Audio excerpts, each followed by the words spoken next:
for? You know the drill? Yeah, so they're going to put a QR code up on the screen. You can scan that with your phone. Even if you don't have a question, I would encourage you to scan that code because you can vote up and down other people's questions, right? So that's pretty fun to do as well and see the numbers like grow or drop and it's like, oh no, they didn't like my question. So it's great fun and we're about to do that. So thank you for your patience. Alrighty. Yay. Can we thank the Kathy family for sponsoring your lunch today?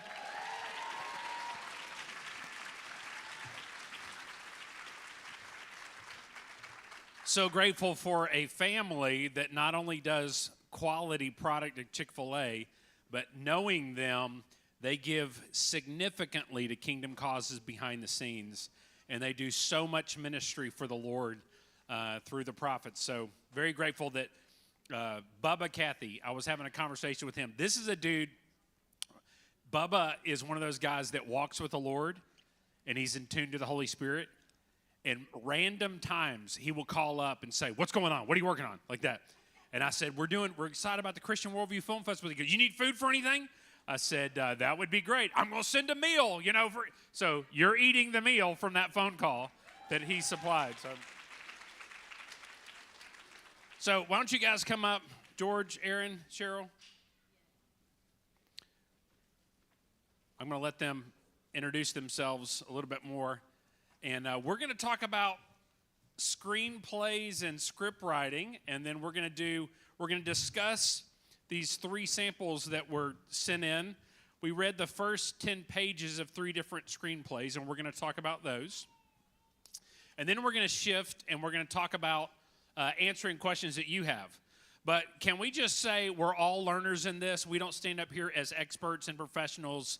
We're not Obi-Wan Kenobi. So we're just up here to kind of guide the discussion. These guys are very gifted as screenwriters. I come alongside Alex on screenplays that he's writing, and I'll try to add things where I can. But I'm grateful for them and their expertise because they study screenwriting, especially these two. Aaron and I are producers, and we can talk from our perspective and from our chair. But let me pray, and let's just ask the Lord to bless this time. Father, thank you for good food that you have provided. I thank you for all that you're doing. What a great week already. And just so many encouraging stories I'm hearing that people are being blessed by the workshop speakers, by the keynotes, by the worship, by the fellowship, just being able to be here together. Lord, I pray you would encourage every person who attends and inspire them. Lord, we ask that you would bless this time in our discussion. Lord, we know that screenwriters influence everything else on a movie set. And it is so important what is typed and written on that page. And I pray that you would inspire and raise up a new generation of creative, God-honoring screenwriters who will produce content that will impact the nations for your glory, whether overtly Christian or covertly communicating a biblical worldview through creative parables and stories. We ask for your grace to be upon us now. We pray this in Jesus' name. Amen. Awesome. All right, let's go down, and we're going to introduce ourselves. Is there another microphone by any chance? Oh, there it is right here. Perfect. Oh, you've all got one. Good. Let's go down and introduce ourselves, talk a little bit about the chair that you sit in when it comes to screenplay writing, and then we'll dive in.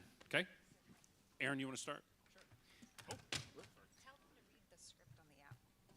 Okay. The scripts are available on the app. All right, so it sounds like the scripts are available on the app if you guys want to pull those up and read those along with us.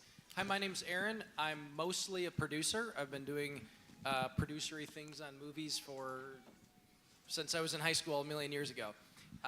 But where I tie into the screenplay writing is usually in the development phase, where I'll work to come up with the big ideas and the big concept of the stories, and usually write the treatment very closely collaborating with the screenwriter, and then I'll hand it off to them to do the actual dialogue and things like that, because that's not my gifting, but the storytelling is the part that I'm passionate about.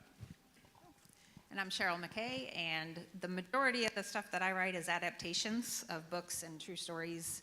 And my first movie was The Ultimate Gift, and then Indivisible was one that I think screened here one year, but most recently... Which was a great movie. Thank you. And the other one was, my new one is These Stones, a new series we just finished shooting. I know there's some people here that were either in it or on it. And that is based on Bible characters who show up today undercover to help people through problems that match what they went through in the past. And so it's been a lot of fun. We're in post-production at Kappa Studios right now. Hi, my name is George Escobar. I am the co-founder of Advent Film Group, and I've had the honor of being a writer, director, and producer, sometimes all three, which I don't recommend.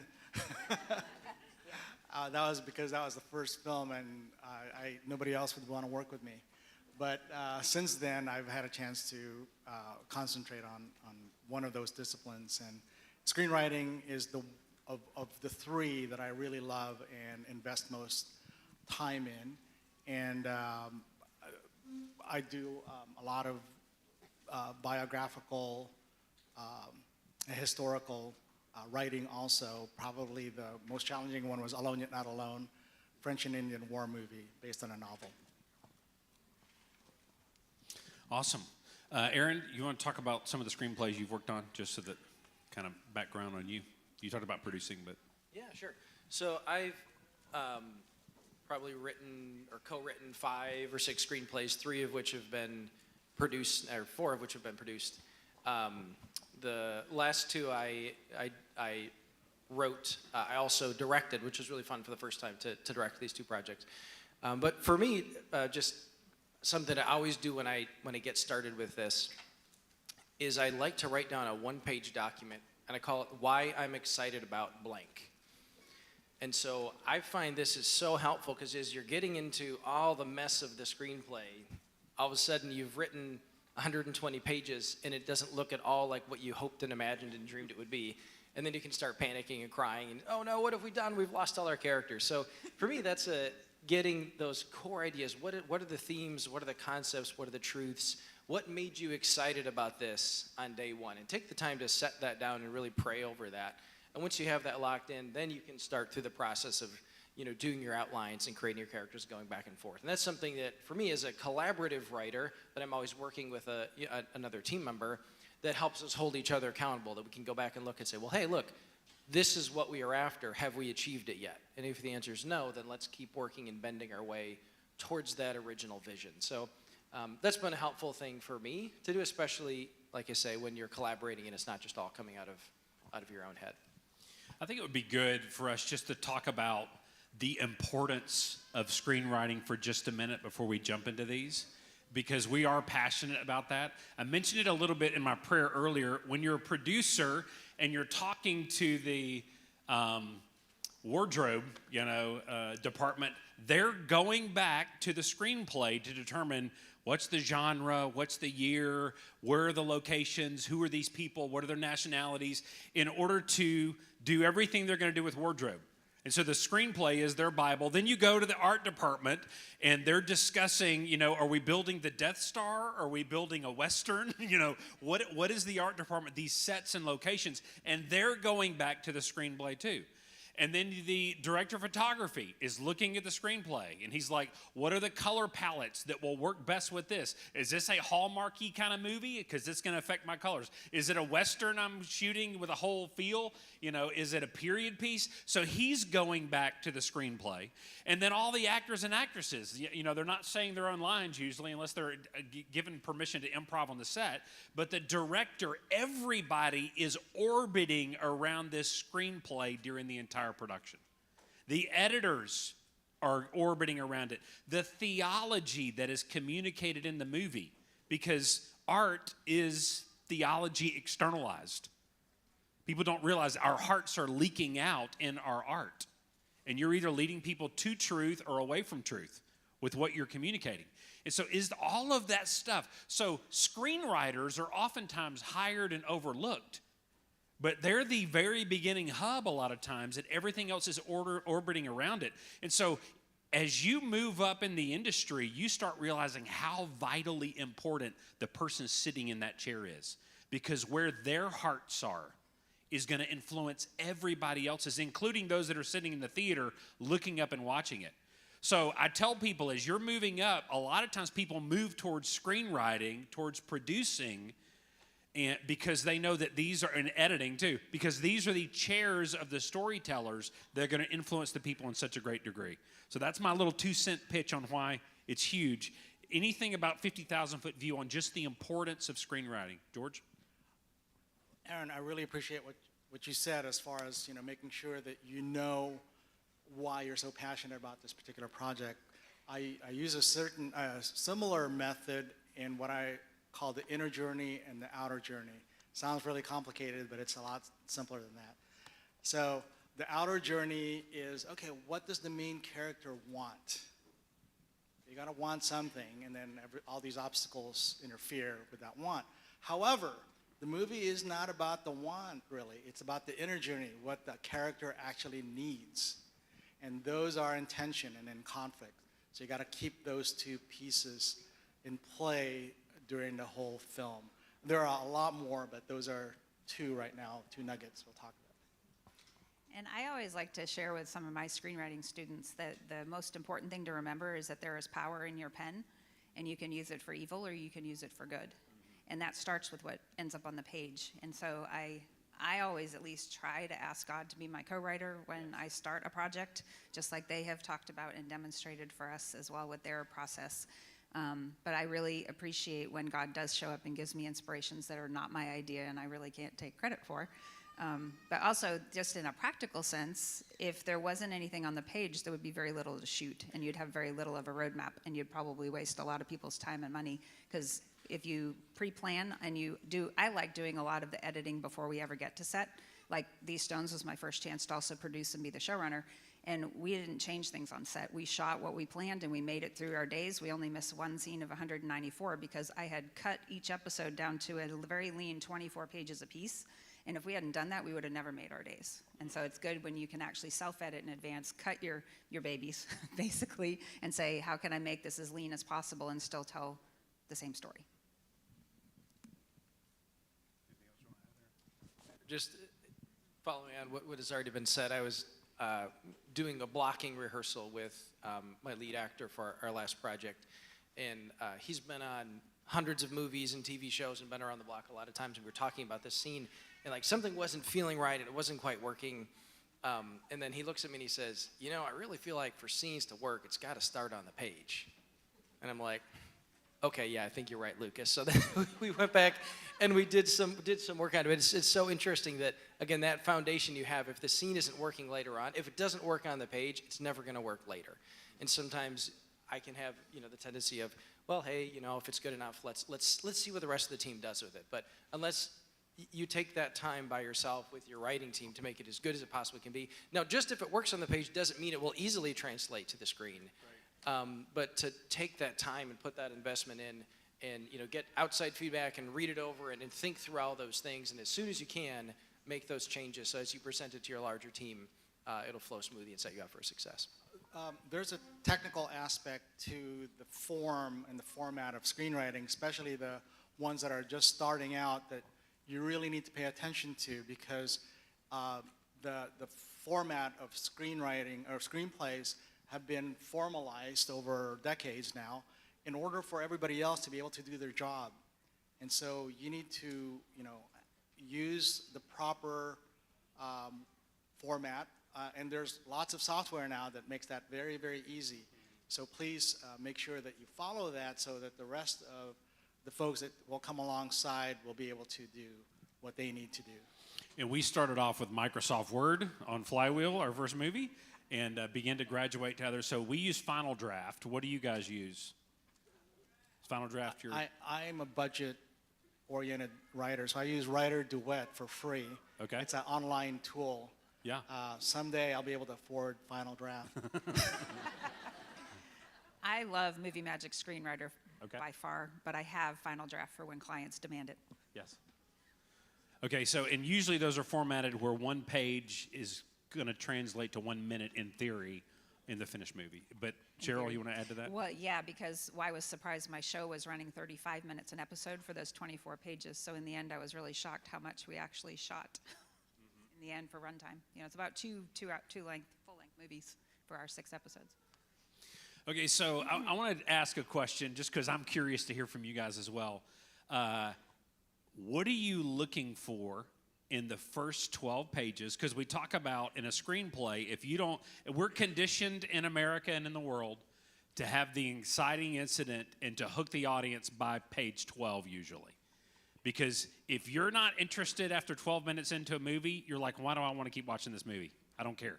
So you got to hook the audience where they're like, okay, I got to stay in this seat and I want to see what happens. I don't want to go to the bathroom in this movie because you've hooked me in and I want to keep rolling. So, and I've had movies that were extremely professionally done, big budgets, where I turned them off within 15 minutes because I was bored out of my mind.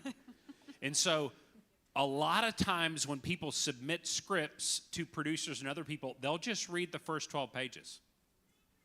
And if they don't get hooked within the first 12 pages, they'll throw the script away. It may be awesome at page 75, but they're never going to read 75 unless you hook them in the first 12 pages. So we read the first 12 pages of 3 screenplays that were sent to us, and completely different genres in the way. One of them was a Hallmarky, kind of movie. One of them was a period piece of biblical proportions with Sennacherib and all of that. And then there was was it 1960s and 70s? Am I correct? It was like a missionary kind of thing. Burma. That was in Burma. That's right. And that kind of a love story connected to missions and things like that. So those are available. Where are those available?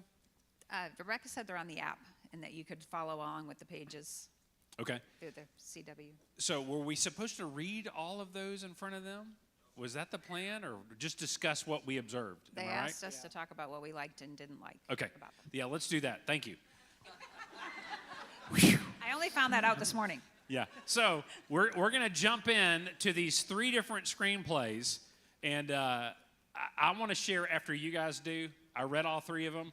I liked elements in all 3 of them. They were completely different, and I laughed out loud a couple of moments in some of them. And I could tell, like, I was reading one and I was like, I can tell a woman wrote the screenplay because of how detailed the dress she described was. I was like, she described this. I put it on my phone. Let me see if I can pull it up. I was like, let me see if I can read this to you. This made me laugh.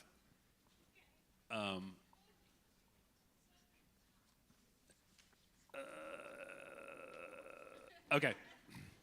Nita reaches for the edge of the gown and puts the finishing touches to the broidery anglace white wraparound skirt. I'm like, ain't no dude wrote that.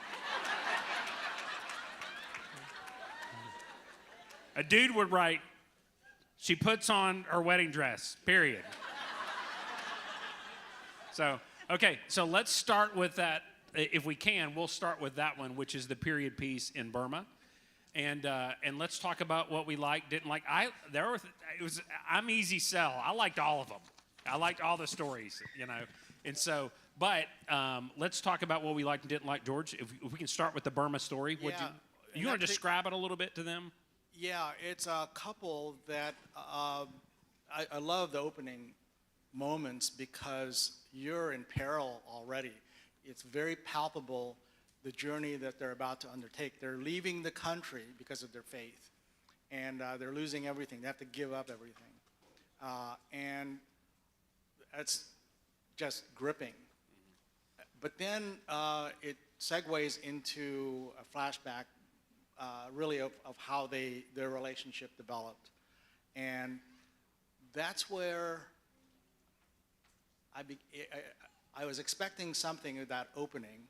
And so by the end of the 12 pages, I began to wonder, okay, so what is this story actually about? And I wanted to read more, but that was the general sense. Okay, what is the story going to really be about? But beautifully written opening scenes. And in the beginning, as they're about to leave their country in peril, they're having to give up everything, and then they turn to her and say, you have to give up your wedding ring. So she's trying to decide, we're trying to leave the country, I don't want to give it up. And then it flashes back to when they met, when they fell in love, when he proposed, and when he gave her that ring.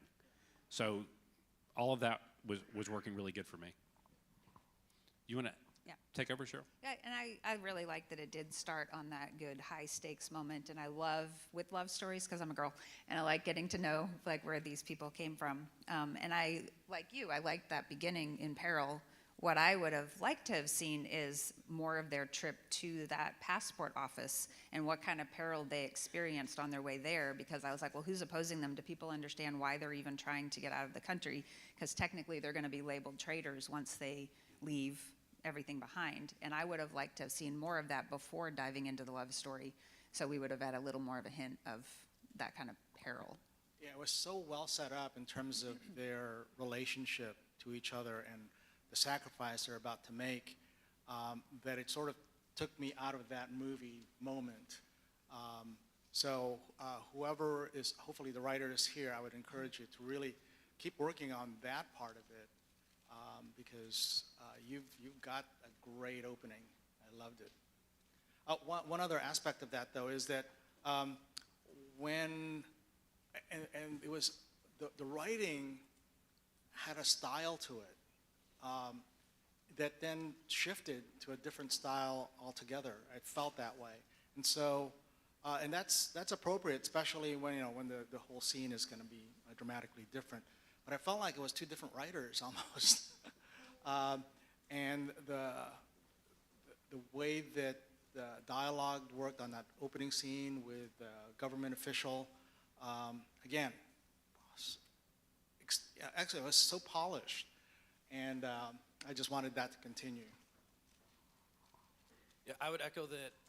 I loved starting off with that intense scene. I was immediately interested in what the characters are going to do and where they're going to go and what's happening to them. So great. I know for me, you asked, what are you looking for in the first 12 pages? It's finding something to care about and something to root for. And a big part of that is stakes. What is at stake for these characters? Do they have something to lose, something that can be taken away from them?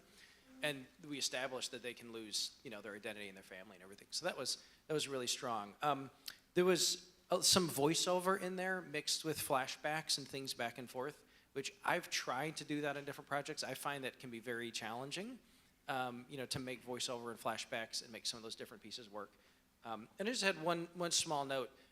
Consider reading it out loud. And this is something that I do. It might read well on the page and you can read it through, but there's some phrases or sentences that, as the writer, you've read it over 500 times, so it's almost exactly what you mean. But as a first-time reader reading it through, there's some phrases that I would trip over, some phrases that felt a little bit cliche here or there. So try reading it out loud to give or ask someone else to read it out loud to you, to hear then where are they tripping up, where are they stopping, where are they, even reading with the wrong person's voice. Oh, no, sorry, I meant this needs to be this way. So that just could be something as you look into the polish phase to kind of go through that process. I thought it was well written, and there was multiple tells and then multiple shows where what's going on with them without them having to use the dialogue. I was intrigued as he, as a Christian missionary, is trying to, the day after they get married, is going out to serve people, and she's stuck in this hut, and the people of the town are just watching her, and she doesn't know what to do, and she just feels like they're, prying in on her privacy. But I'm intrigued. I'm just like, I wonder what's going to happen with all this. But then to find out she's a Buddhist and that he's a Christian, but he's trying to model Christ to her. And on the one hand, I'm like, you're a Christian dude. You shouldn't be marrying a Buddhist, But this is only the beginning of the movie, and we're going to watch how it plays out, in the days ahead. So I laughed out loud when he asked her to marry him, and they show up at the engagement party, and all the family's standing there, and they said, did she say yes? And she holds up her hand with the wedding ring on it. And he says, good thing. This could have been very awkward. Like that. And I laughed out loud. I was thinking, this is great. You got tearjerker moments. You got intrigue moments. I'm hooked in early on, and it's funny. So There was a line at the end where he says, you should feed them. To me, that had a double meaning to it. Feed them physical food, or maybe feed them the word.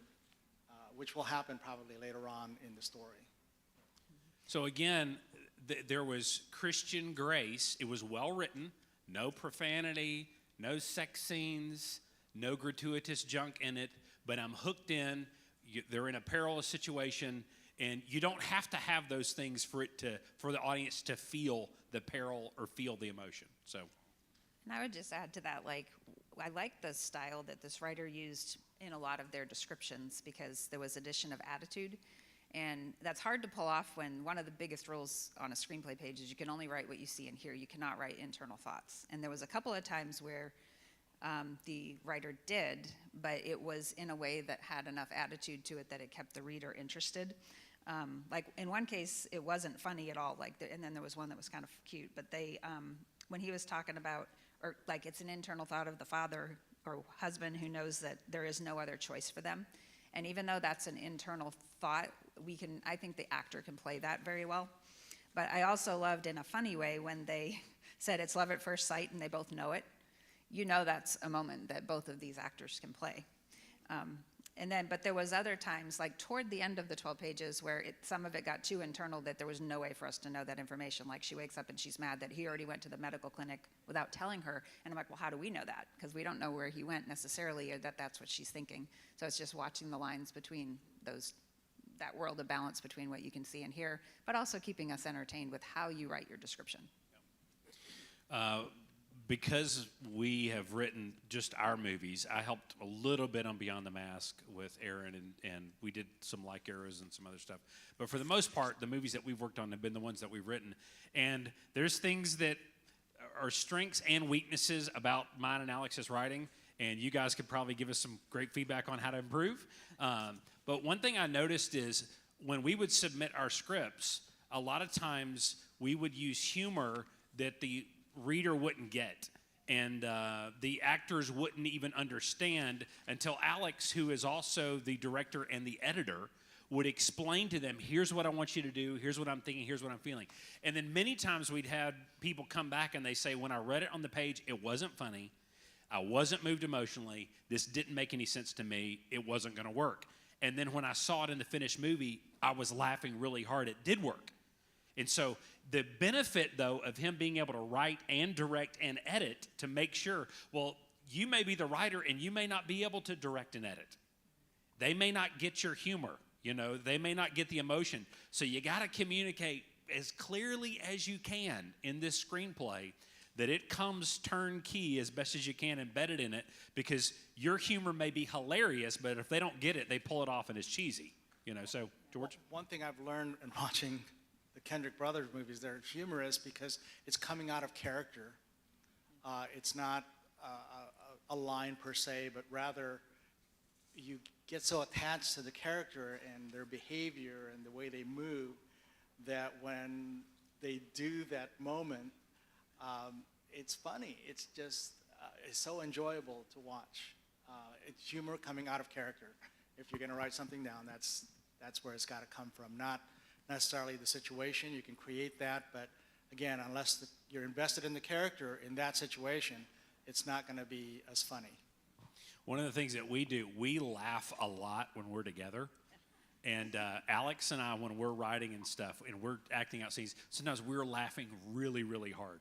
And what I've noticed is the emotion, the tone of that moment, we may forget about it, 10 days later when we write that scene. So I'll pull out my phone and I'll say, let's act out this scene right now, so that we can get all the humor captured in the emotion. Later on, when you're writing, you'll remember and you can pull it back up. And we've even pulled out some of those scenes when we're on set saying, here's how you need to deliver that line. They're like, now it's funny to me.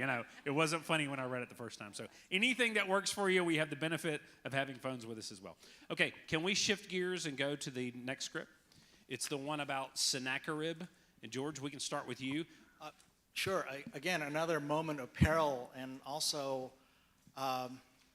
just the sheer terror that you would feel if invaders have come in and you are the subject of their wrath.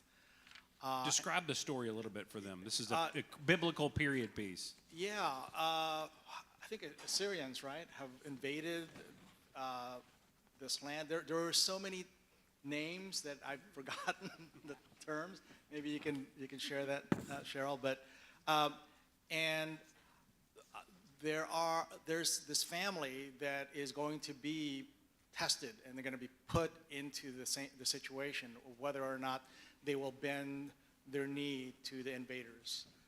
That's pretty much what the first 12 pages are all about. Now, we get to know the characters right after, I think, the first couple of pages, or maybe even after the first page. And that's where I got a little bit lost, because this is happening in the same place, in the same time, and yet there's this humorous scenes. And so you've just taken me out of what you've created on the first page. I'm not sure exactly the intent there. I was looking for it because it didn't come back until like page 10 or 12 again. So it was like 2 movies. So this is in the time of Isaiah the prophet, Yeah, right. and I think, am I right? It's Jerusalem is kind of you're with the Jewish people, and Sennacherib has come in and he has invaded another region nearby, and they would not bow to them, and so they're kind of persecuting the leaders, and then they're going to shift and come towards the Jewish people. And so you feel it coming, and then it jumps to kind of a love story between an 18-year-old and his 15-year-old betrothed wife, Right. and they're having this conversation. You want to talk about that? Yeah, and the families that are involved, and the tension between, the father and the young man who wants, the father of the bride to be, and there's this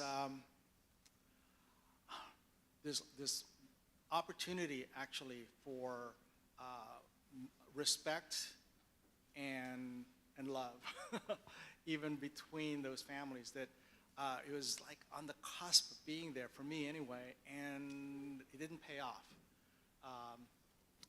So this one is called The Edge of the Sword. Cheryl, do you want to give some context to this and what Yeah. your thoughts were? And I may have a differing opinion from George in the sense that, like, this one I really, really liked that opening setup that was total different tone.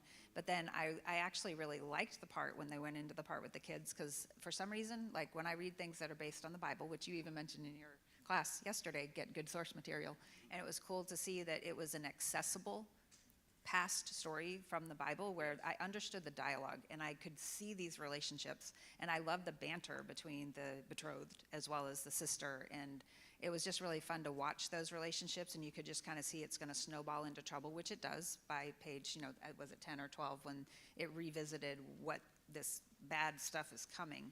But I was like, oh, I don't want the bad stuff to come, because I'm just enjoying the relationships that they're building between the kids and their 2 families. Aaron, any thoughts? Yeah, so I love period pieces and adventure and all those things. So I really enjoyed reading this excerpt. This was your favorite of the 3, I think you said. Probably. And I really liked that they took not the most common biblical story. Think, well, we could do the lion's den, we could do the ark, or we could do the whale.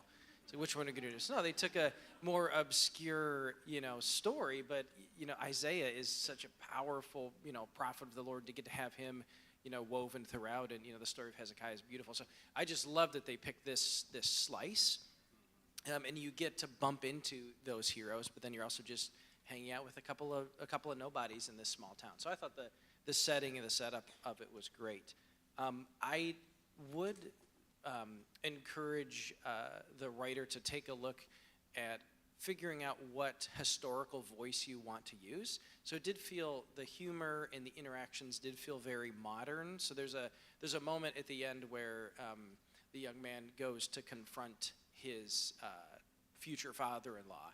Yeah. And it hit me as like, I don't buy that in that context. Yep. That would happen. That was my one keynote, was I didn't buy that an 18-year-old guy with his 15-year-old betrothal would send him in to confront the leaders of the town and try to stop them. But well, a bunch of enemies are at the gate, in those moments. So just figure out what is the tone, the historical tone, what is your approach that you're going to take to this, and make sure that the characters are kind of consistent with that world. And it's okay to modernize it to some extent.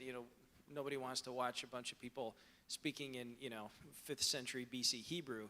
But, just make sure it's consistent throughout and in a way that still draws us in, and the characters are living within the bounds of their world. Because we do like to movies can take us to a place where we can never go on our own and get to experience things that we can't ourselves.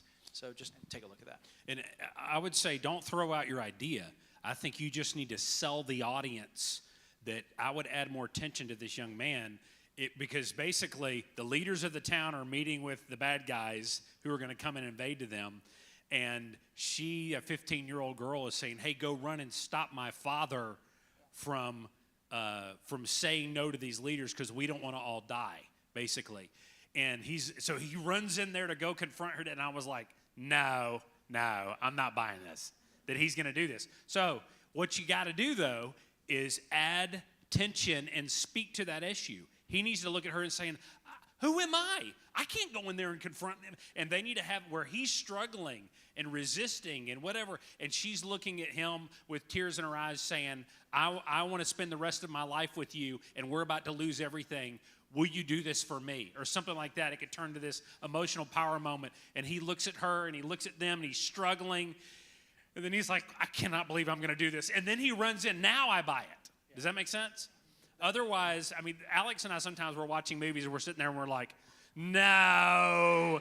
A 5'2" young skinny girl is not going to beat up 16 football players. No, I don't buy it. You know, Mulan is not going to beat up all the other armies. Beautiful cinematography, stupid idea, you know?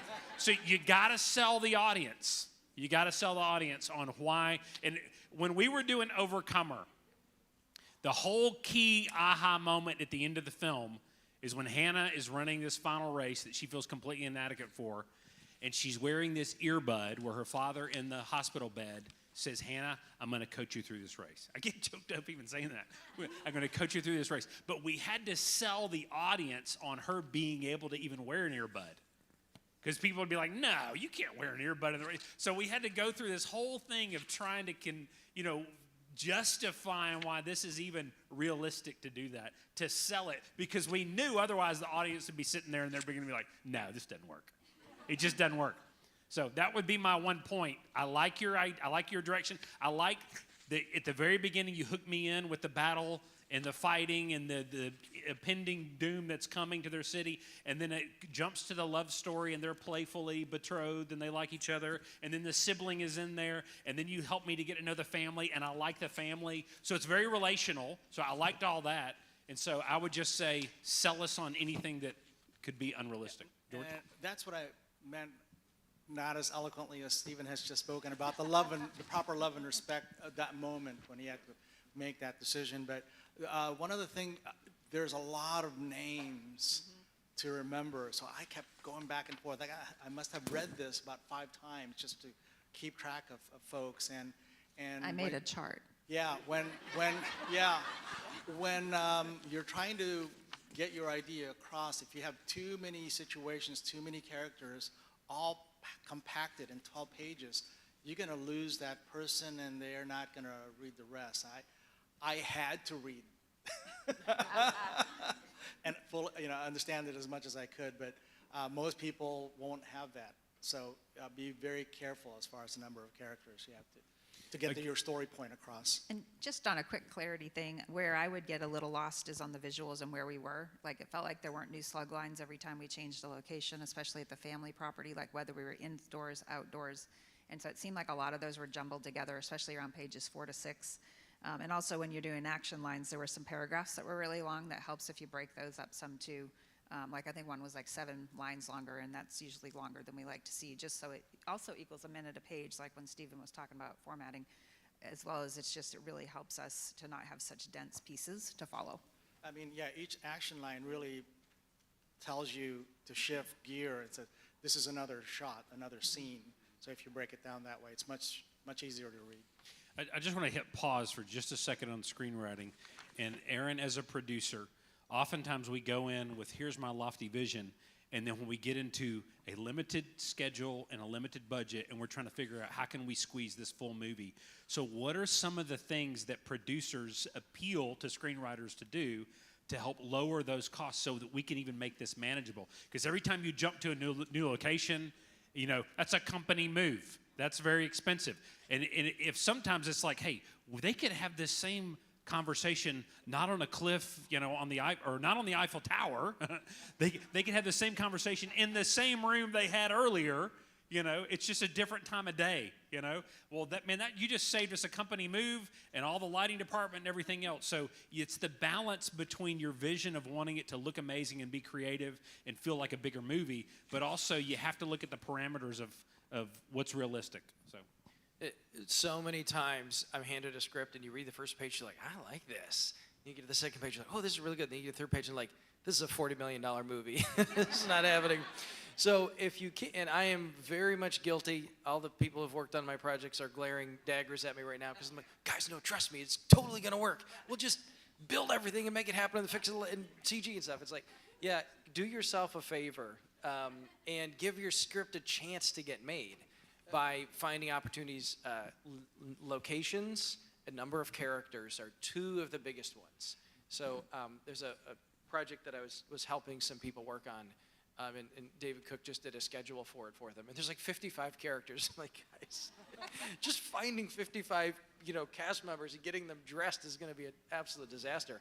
So what can we do to simplify those things? And again, if you're given a $40 million budget, none of us here are in that league right now, then we can. But thinking about who you're writing this script for, who you hope makes it, like what your vision for it is, and then find ways to limit things. So something that we talk about is if you're doing an adventure film on a drama budget, pick 3 adventure sequences to give in your movie. Have one at the beginning, one in the middle, one at the end, and then people are like, yeah, I felt like I wanted an adventure. And like, yeah, and they were also standing around talking for like 57 of the 90 minutes. So just, things like that to think about. How can we have scenes, does he have to be standing in the background of that scene, or can they walk around the corner? And I know that's a small detail, but if you just have the two of them alone and you left their entourage behind them, then you just saved your production, quite a lot of logistics. So All this wisdom from the man whose first film was Pendragon. If you've seen that, it's like he broke every rule. He learned the hard I way. learned There's some the very scars hard back way. here. Yes, many scars. Yeah, how many years did it take you to shoot Pendragon? We shot the whole movie like twice because we kept making so many mistakes. We go back and try to do it. It was like 4 years? Yeah, something like that. Highly don't recommend. Yeah.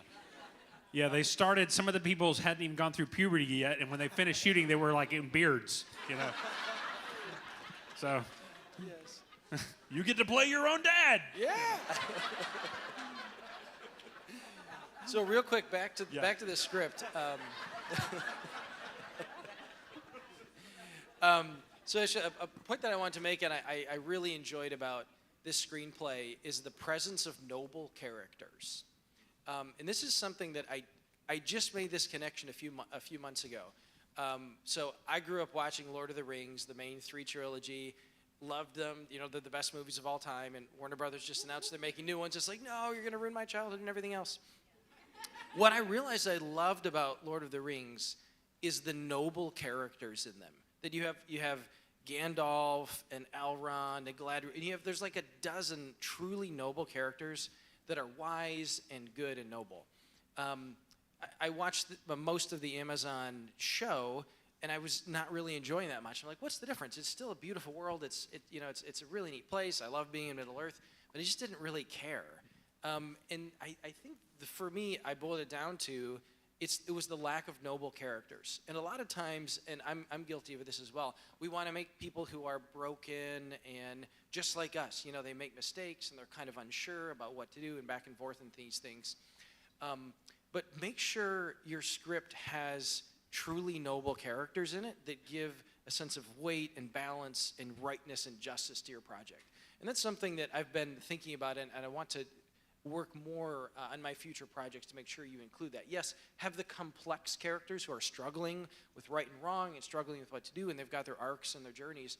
But Gandalf doesn't have an arc. Aragorn doesn't have an arc. They're noble characters. And I love that this screenplay, as it had all the other people who were making poor choices in conflict, it opened up with these men of God who said, no, I'm going to follow God no matter what. And the guy pulls a knife and says, let's see whose God's going to win. And he gets knifed in that moment and he dies. But that was a man who stood up and was noble. And then you got to meet Isaiah in the throne room. And he says, no, I've been in the throne room of God. God is the one who's going to prevail. I loved that moment because they cut to Isaiah, the prophet, and they're talking about what God would do. And he says, I have seen the Lord high and lifted up. And just that Isaiah, I was like, man, this is really good writing. So that's something that I'm going to be, just that concept I feel like I kind of learned for myself recently is, yes, have your characters conflicted and broken and asking questions and struggling and all of those things is great, but make sure you include some of those weighty, noble characters, because that's what gives it that timelessness. I think, you know, the difference, again, between that series and that trilogy that I appreciated this writer including in their script. My one kind of negative about this was there was a line that just didn't, and maybe it's in the delivery in my head could have been done better, but I think it's the dad is rebuking the young man, and he says, "You question his power, careful, Nariah. I can have you charged for blasphemy so fast you'll be stoned to death long before the first blow of a battering ram." And I was like, would he really say all that? But maybe so. There was a great joke though where this goat was causing him trouble. It's like, "Careful, bro, or I'll sacrifice you." I was like, yeah. that's I good. laughed out loud. I love that I laughed one. out loud. Yeah, that was a good line. Cheryl, did you have any other notes that you want to mention about this one? I think some of the things you guys were complaining about for later, I think they had one good setup for that maybe they could try to do more of this, which is when the dad gave the son a charge that you need to take care of your family. Yeah. And I think that was that first motivator in him that was like, oh, I got to grow up now. Yep. And that's the first moment, but Yep. obviously from your notes, they need more of that. Yeah, good. Okay, so out of curiosity, is the writer of Edge of the Sword in the room? Is that person here? The Where are they? overflow room. Can you come in here, writer of Edge of the Sword?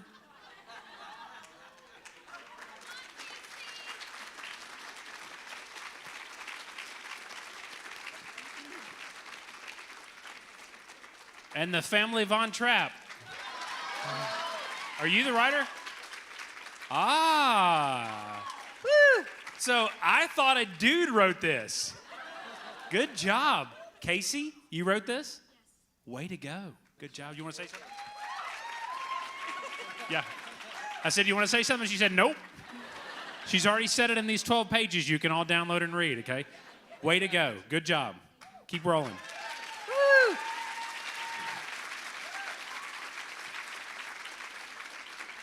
So the first screenplay, forgive me for not having already done this, the first screenplay that we read and we talked about was the period piece, and it was called A Love Without Borders, and we all liked that one too. Is the writer of A Love Without Borders here? Woo-woo! Lisa! All right. I didn't know you wrote that. Do what? I was hoping it was.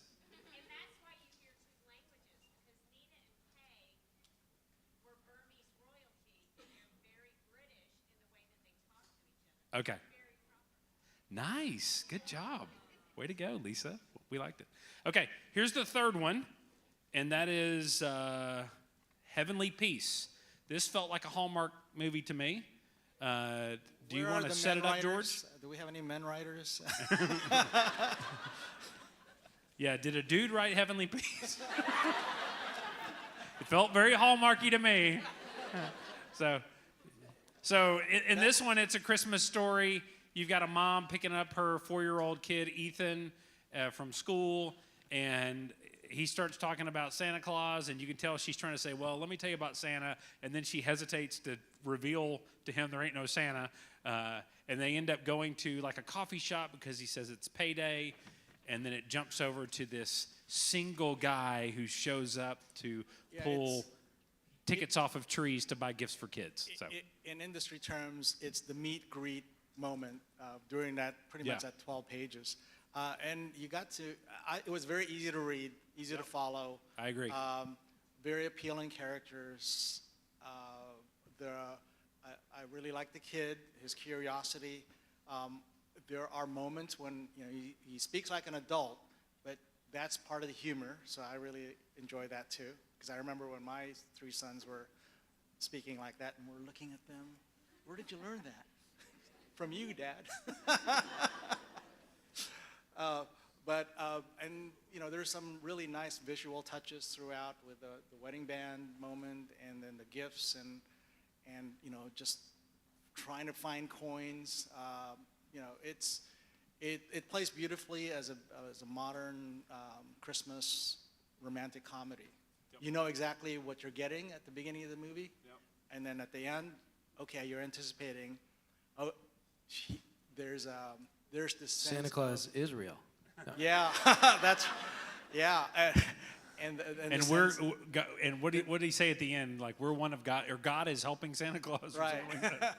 Yeah, there's misdirections throughout also, and yeah, that moment when reality sets upon that kid, you know, it seems like it's being set up for that. You know, I dread that moment because there is no Santa Claus, but we'll find out. There isn't? Sorry, kids. Cheryl, thoughts? So, yeah, I mean, I think one difference about this from a Hallmark movie is that this writer is not afraid to bring God into the discussion.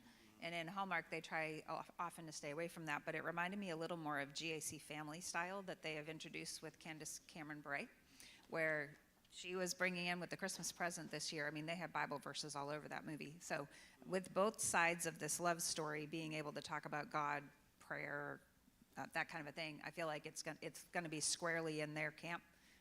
As far as like a marketability of this, that's what I felt like this was marketable for. What there are, how many of these a year? Like 200 every Christmas now that everyone's competing with each other.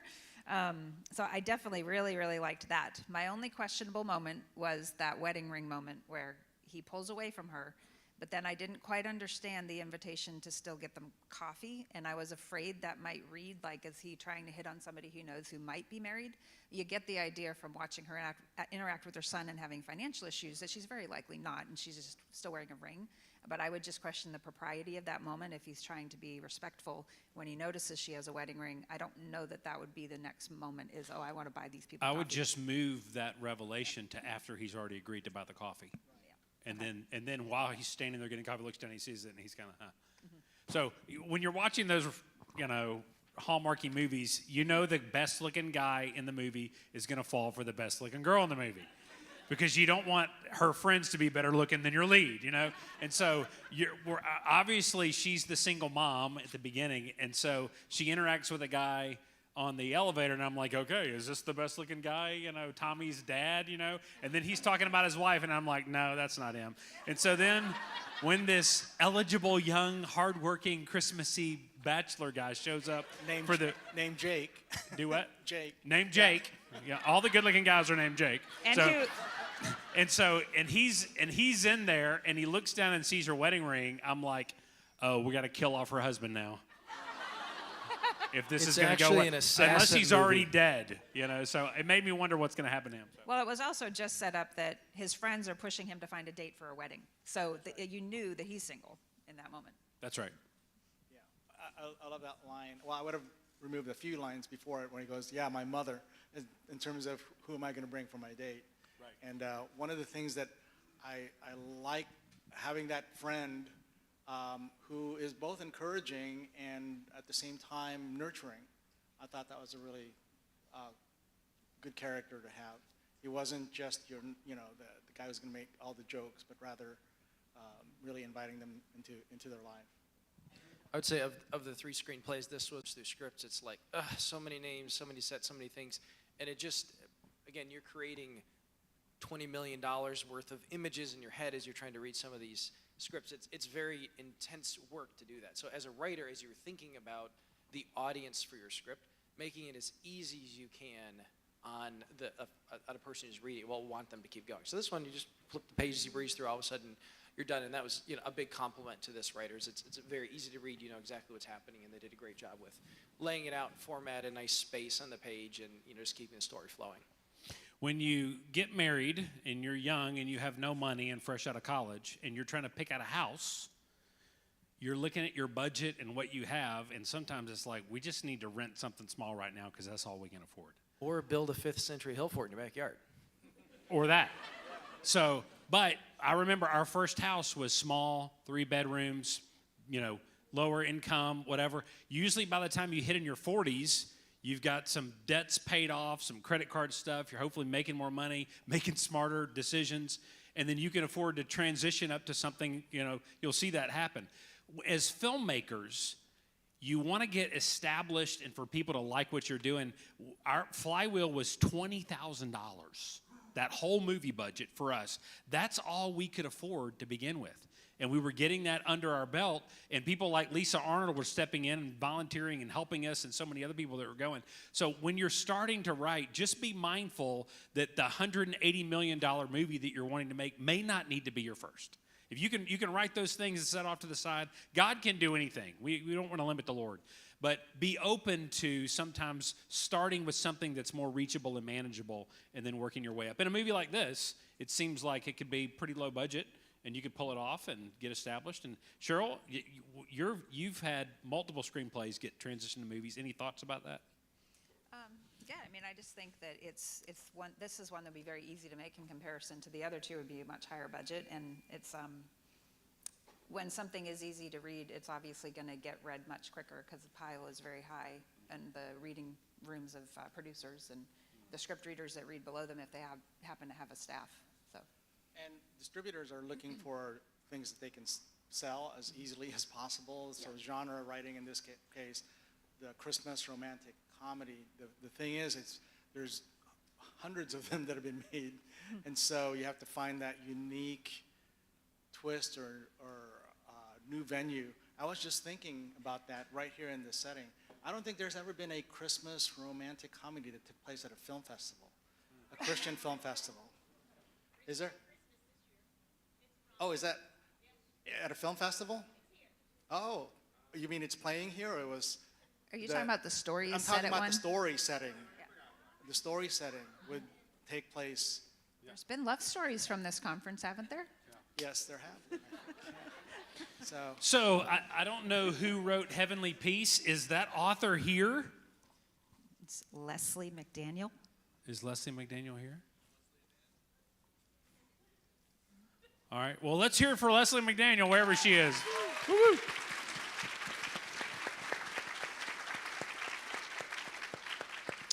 Okay, well, I'm going to shift gears to the questions that you guys have sent in. Okay, how much time do we have, Elaine? 20 minutes? Okay, perfect. All right, good. Are y'all okay? Is everybody okay? Feel free to get up and use the bathroom, keep eating, whatever you want, and let's just keep rolling. I'm so grateful for you guys and your patience. And Lisa, thank you for not only contributing, but I've been sitting here like going, why isn't Lisa up here helping us with this panel? And because you're one of the submissions, it makes sense to me now. So, all right, here we go. We've got questions up there. When you look at a screenplay, do you start with a general overview, then work your way down to more and more specific levels? Can you explain the process? Are you talking about when we're writing a screenplay or when we're reading? When you said when you look at, I think you're talking about writing. Am I correct? Whoever wrote that? When you're looking at a screenplay, do you start with a general overview, then work your way down? So let's talk about writing a screenplay. Do you start with general overview? What's your process? Can we throw that out? Aaron, why don't we start with you? Talk about Birthright. You just worked on that. And explain what happened to make that screenplay come about, those conversations. So we're just close to wrapping up the edit on a Western that I produced and directed along with quite a number of other friends in here. And I was working with Sony, a firm, and there's a guy named who runs it, Rich. So he had an idea. He said, hey, I'd like to do a Western. And he said, I'd love it to have something to do with like a kidnapping or something like that. And we're like, okay. So that was kind of the initial conversation that we had. So I call that the wouldn't it be cool if. So I think every movie starts out with a, hey, wouldn't it be cool if? And whether it's an Alex and Stephen idea about a girl who runs a race with her dad speaking truth into her ear. That was the spark that then became that whole Overcomer and developed over months. And this was, could we do a Christ-centered Western where you had some kind of a daddy-daughter story where dad is fighting to get his family back? So that's kind of the idea we started with. So then we took that concept, and I always like to pair a wouldn't it be cool with a theme. And say, okay, well, what spiritual or biblical theme would work well to pair this story together? So you've got your kind of story arc and then your thematic arc. And then I worked with my team to come up with a dozen different ideas of stories that could, use that framework, and then a bunch of different themes that could play that out. And then we found one that we liked quite well, which ultimately turned into Birthright. And in this example, there's a mom who is the daughter of a notorious outlaw. And she's expecting her first child, and she says, I want out of the gang. She escapes, fights her way out, goes into hiding, and winds up in this small town, and she marries the preacher. And that was 15 years ago, and so it's a small town where she's hiding. So that's the kind of the premise of the story that we crafted. And I liked it because it was really unique that usually in the stories, the dad is the guy with the past, and he's the secret agent or the assassin. Oh, by the way, I've had training. But in this one, it isn't. It's the mom, and so she's hidden all that and buried all of it. But deep down inside, she's never shared this secret with her husband and her daughter. And so for her spiritual arc is she's been living life in this Christian community, but she's never fully confessed her past because she feels like if she does, she would be rejected. And if she shares what's really going on inside, then she would not be able to continue. But the journey that she learned through the course of the film is that in Christ we're new creations. And the old things have passed away, behold, everything can become new. And so that's the journey that she goes on, and then you have this really fun tension between her and her husband, you've been lying to me for all this time, and her daughter, and all these pieces. So it created all of these fun dynamics that we get to explore. So we paired that concept of this mom with a hidden past, the grandfather, the outlaw who kidnaps his granddaughter. And then we paired it with the spiritual theme of a birthright, that we can trade our birthright out. The one that we're born with is not the one that we have to live with. So those are the two pieces that we came with, and once we kind of got that idea locked in, then we moved into just a rough outline of this is what the story could be like. And we'll do multiple versions of the outline, just pitching it back and forth till you're really having fun with it. You're like, no, what if this happens? What if that happens? And to me, that's, I think, the most fun, because it's very creative. And this giant thing happens, and then you take that and you look at your budget and locations and options, and you start to zero in on that outline.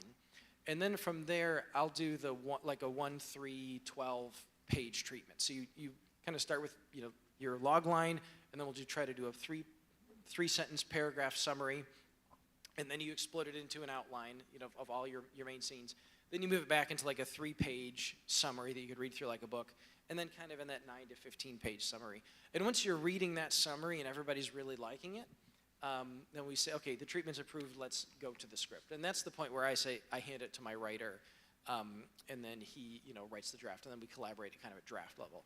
For me, I find that giving notes on a whole draft can be exhausting, and getting too much detail too early can be distracting. He's like, I don't think the outlaw would use that kind of a gun. It's like, who cares what kind of gun he has? Where in the world are they? What's happening? So keeping details minimal, as writers, sometimes we like to put all our ideas down early, but keeping the details very minimal early on, so you can say, no, is the arc working? Is the transition working? Do I believe that this character would get from here to here in a credible way? And working over and over in that, a couple of page zone saves a lot of time when you get to actually drafting the screenplay itself. So anyway, that's kind of how we look at it. That's great. Okay, so Cheryl, talk about your process. Yeah, a couple of different ways. One is doing a television show. I started with a show Bible, which is like a map of the whole first season and then where the show may go for the 10 years we hope to run after the first season goes wild, and that involved the character breakdowns and writing just little mini synopses first of where I wanted to take all 6 episodes. Then I did treatments that were only for 2 to 4 pages per episode since they are a shorter format. But my favorite way of starting with a project is actually outlining on colored Post-its. And that gets my creative juices flowing, where I assign a different color to each character or storyline gets its own color, and I can put it in notebooks. The challenge is if you're writing for a client, they can't see your notebook and all your things, so I have to turn around and then type it. And usually in a treatment first to get that approved before I go to script. But I find the treatment part is so much harder than the script, but it's where the grunt work comes out. When I did Ultimate Gift, that was a 33-page treatment scene by scene, because I wanted all of those details. It took me like 3 weeks to do that and beat out the story, but it took a week to do the first draft of the script. Wow. So because it was so detailed, but not that they saw that first one that I wrote in 1 week, but it was like I already had a draft done in that time. But then when I was doing a project for PureFlix, it was funny because they don't want to read a 30-some page treatment of a movie. And so instead I was told it had to be 4 or 8 or something like that. I ended up writing 2 treatments. One was for the men and one was for the women. And so I could get into more of the detail, including the book author I was adapting was female. And I'm like, she's going to want to see more of her book in this story. So how about I do a long version to show her, and maybe if you have females on your team, but then you can give the short version to the men. And so, and I get it. I know. You are really smart. Yeah. What are you saying about our attention span? Sorry. So, but that was actually fun because not writing from 30 pages made the script feel a little more fresh. So that was the first time I ever did that for a client, writing that short, and the script was more fun. So are you starting with a general overview, back to the question, and you work down to the specifics, is that right? No, I actually, like when I'm doing it on Post-its, I'm thinking of every single scene that could possibly be in it, and I'm just throwing them all over on poster boards or whatever. It's very overview without even trying to think. I don't want to be encumbered by trying to be so formulated until it's time to make it into a treatment. But I also, like everybody else here, I'm sure thinks about the theme and the message that you're trying to share and how am I going to best get at that, but also while having good characters and good story, so you're not just feeling like you're there to preach. I just want to add in, a good movie will have good scenes in it. I know that sounds stupid, but the truth is, when you think of a movie, you usually in your mind, if I were to say Up, if I were to say Inside Out, if I were to say Raiders of the Lost Ark, if I were to say Star Wars, Empire Strikes Back, there's scenes, and they're usually pillar scenes, emotional scenes that will pop in your head. They're key scenes that movie is built upon, and they're emotional kind of moments. In our situation, we pray for the Lord to give us direction on a movie. But usually, though, Alex, the Lord will inspire him with powerful scenes, and they're usually emotional. And they're usually in the last third of the movie. And they're usually when everything comes together and ramps up to that moment, and it's a key moment. And from that, we'll have a theme like prayer, and then like the whole Miss Clara praying in her closet at the end of the war room was the pillar scene. And then Elizabeth eating ice cream and her husband washing her feet after their marriage was on the point of divorce, and all the answers to prayer to lead up to that moment where he's serving his wife with love. Those were 2 key scenes the Lord gave Alex, and we wrote the movie leading up to those scenes. So I would pray, not just for good general ideas, I would pray for God to give you powerful scenes. Facing the giants, the death crawl scene. People come up still today and they say, I thought the movie was okay until the death crawl scene. And then I cried like a baby, and I was hooked, which takes place like halfway in the movie, But I would pray for powerful scenes when lives are transformed, when the audience is moved, when they're on the edge of their seat, and when aha moments happen. And for Overcomer, as you can imagine, it was when Hannah hits the play button in that final race, and her dad says, I'm going to coach you through this race. That was the beginning scene Alex had. So, George? So I have a movie in development that begins with this what if. What if God saves a child during the Depression who grows up to work for the guy who invents digital computers, who ends up also working on the Manhattan Project, which is nuclear weapons. He becomes a nuclear weapons expert to build out our infrastructure for missile defense, who by the 1980s is thrust in a situation where the Soviet Union is about to throw missiles at us because of a misunderstanding in 1984 because of Reagan's Strategic Defense Initiative. And this man is Wallace Clausen, who is a Christian who was wondering all his life, Lord, why did you save me and why did you give me this mind? And yet nobody knows about him because he was such a genius that the government essentially took over his life and told him, listen, you're going to need to make the greatest sacrifice, which is obscurity. Because if people know about you, especially the Soviets, they're going to want to take you out. And this is a true story of a gentleman named Wallace Clausen. His family thought he was an IBM salesman, but he actually saved the world in 1984. And that's the moment that the Lord had appointed for him, and the story is called Missile Man. Excellent. Next question. What are the most important elements to writing an episodic script? Cheryl, I think you're the go-to on this. Yeah, well, in developing these stones, it's based on a play that a pastor wrote that was about these Bible characters who just show up in a park and talk to someone through a problem they might be having, and it was just these limited two-person scenes, naturally, because he was intending it to be a stage play. And when I looked at that, I was like, I really feel like to do a television series, we need to create a family to follow, that even if you have your episodic moments, like the person being helped by somebody might be the guest star storyline, like on Touched by an Angel, we would call this like a modern day Touched by an Angel type of show. I wanted that also that family that you could carry through for the whole season, going through big trials. Like Madeline Carroll plays my lead actress, who is the main part of this family who is going through a big trial, and she's thrown into the system where she has to help these people and match these Bible characters to the people who need the help the most. And like Michael Ann Hansen, who is here this week, plays Sarah in our infertility episode. But what I did in figuring out my episodic nature of it was, what are the 6 biggest issues I want to look at this season, and how do I match them to a Bible character who might understand what that character is going through?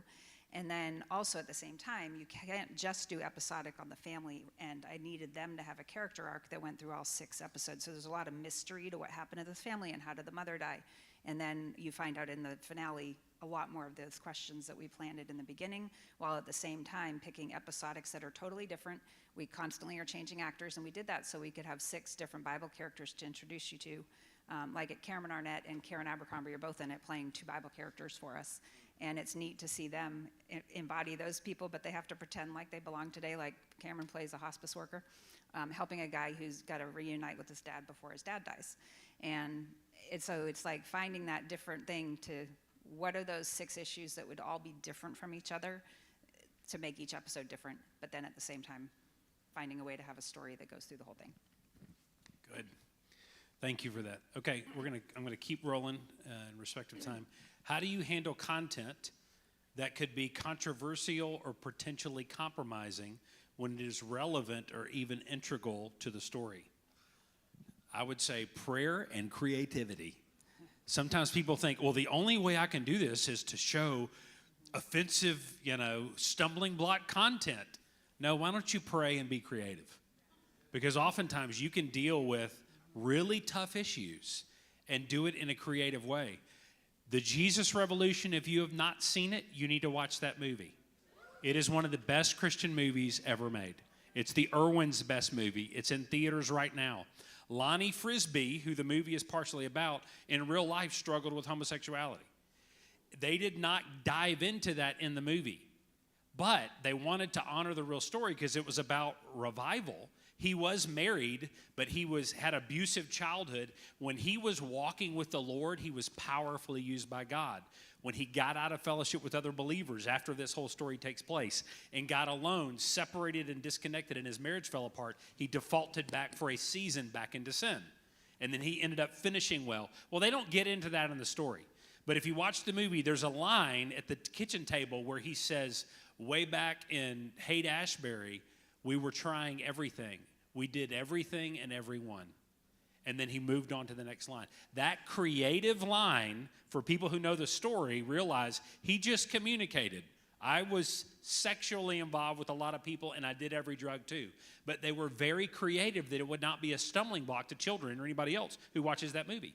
You don't want some stupid scene or line to disqualify your movie from being able to maximize its impact on as many people as possible.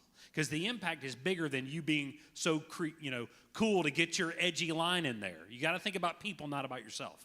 So they were creative in how they communicated something. It flies over the heads of kids, but they were able to deal with an issue. So I would just say, pray for wisdom and creativity. I'm so grateful in Psalm 51 that David does not go through the details of his sexual encounter with Bathsheba. That's not going to help our minds, when I read that. But we know that Scripture is rated R if it were all filmed. But if you're creative in how you tell your storyline, you can deal with the darkness of this world without polluting the minds and the hearts of your audience. And so, anything y'all want to add before I shift gears?